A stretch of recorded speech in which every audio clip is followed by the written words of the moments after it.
എന്തിനാണ് break food മാറുന്നതിൻ്റെ ഗുണങ്ങൾ എന്തൊക്കെയാണ്? എല്ലാ ബ്രേക്ക് ഫുഡിനും നമുക്ക് ഒരു ബോയിലിംഗ് പോയിന്റ് കൊടുത്തിട്ടുണ്ട്. ഉദാഹരണത്തിന് നമ്മുടെ ഈ ബ്രേക്ക് ഫുഡിൽ കൊടുത്തേക്കാനുണ്ട് 245 ബോയിലിംഗ് പോയിൻ്റാണ്. ഓരോ വർഷം കഴിയുന്തോറും ഒരു 50-60 ഡിഗ്രി സെൽഷ്യസ് ഇതിൻ്റെ ടെമ്പറേച്ചർ കുറഞ്ഞു വരും. അപ്പോൾ ഓരോ വർഷം കഴിയുന്നതോറും നമ്മൾ ബ്രേക്ക് ഫുഡ് മാറിയില്ലാന്നുണ്ടെങ്കിൽ 245 200 ഡിഗ്രി ടെമ്പറേച്ചർ നമ്മുടെ വീല് ചവിട്ടി നമ്മൾ ഇറക്കുമ്പോൾ ബ്രേക്ക് ചവിട്ടി പിടിച്ച് വരുമ്പോൾ ഫ്രണ്ടിലത്തെ വീലിൻ്റെ ഡ്രമ്മും ഡിസ്കും ബാക്കിലെ ഡ്രമ്മും ചൂടാവും. അങ്ങനെ ചൂടായി കഴിഞ്ഞ് കഴിയുമ്പോൾ അത് ഓട്ടോമാറ്റിക്കായിട്ട് ബ്രേക്ക് ഫ്ലൂഡിനകത്ത് ട്രാൻസ്മിറ്റ് ആയി കഴിയുമ്പോൾ ബ്രേക്ക് ഫ്ലൂഡും പയ്യെ ചൂടാൻ തുടങ്ങും. ഒരു 240 ഡിഗ്രി ടെമ്പറേച്ചർ വരെ പുതിയ ഫ്ലൂയിഡാണെങ്കിൽ നമുക്കത് കീപ്പ് ചെയ്യാൻ പറ്റും.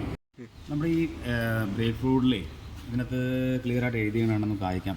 പോളി ആൽക്കൈൻ ഗ്ലൈക്കോൾ ഈതർ അങ്ങനെയുള്ളൊരു മെറ്റീരിയൽ കൊണ്ടാണ് ഇത് ഉണ്ടാക്കി. നമ്മളിത് ഒരുപാട് നാൾ ഇത് മാറാതിരുന്നുണ്ടെങ്കിൽ എന്ത് സംഭവിച്ചിട്ടുണ്ടെങ്കിൽ പയ്യെ കിറ്റുകൾ ഡാമേജ് ആക്കും. കിറ്റുകൾ ഡാമേജ് ആക്കിയിട്ട് ആ കിറ്റുകൾ എന്ത് ചെയ്യും, ആ കിറ്റുകളെ വീണ്ടും ഫ്ലൂയിഡിനകത്തേക്ക് മിക്സായി വീണ്ടും ഫ്ലൂയിഡ് കറുത്ത് യൂസ് ചെയ്യാൻ തുടങ്ങും. അപ്പോൾ നമ്മൾ വീണ്ടും ഈ ഫ്ലൂയിഡിൻ്റെ ക്വാളിറ്റി കിട്ടില്ല.